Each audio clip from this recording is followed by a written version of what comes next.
আনাসমনির যে কুকুর কামড় দিছে, গাটা শুকাইতেছে না, প্রায় 2 সপ্তাহ হয়ে গেছে, অ্যান্টিবায়োটিক চলতেছে। তো এখন ভাবলাম একটু লেবু শরবত করে খাওয়ানো শুরু করি, দুপুরেও খাওয়াইছি। তো আমার কাছে দেখেন এই পদ্ধতিটা সবচেয়ে সহজ মনে হয়, এটা দেখাও। হাত দিয়ে করলে আমার নখ ব্যথা করে, পরে আবার ভালো করে ধরো।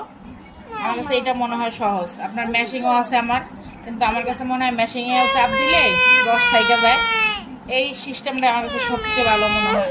দেখেন কতখানি রস হয়েছে, আর একটুও নাই, দেখেন একটা ফোঁটাও থাকে না, সব সুন্দর মতো বেরিয়ে আসে। আমি আরেকটা দেখাই আপনাদেরকে, এই দেখেন কত সুন্দর করে বেরিয়ে পড়তেছে। আমি সবসময় এইভাবেই শরবত করি।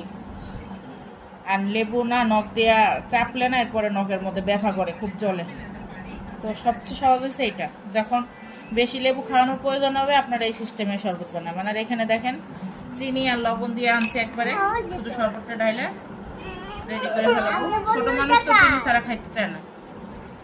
তো ঠিক আছে, সবাই আমাদের জন্য একটু দোয়া রাখবেন। আল্লাহ হাফেজ।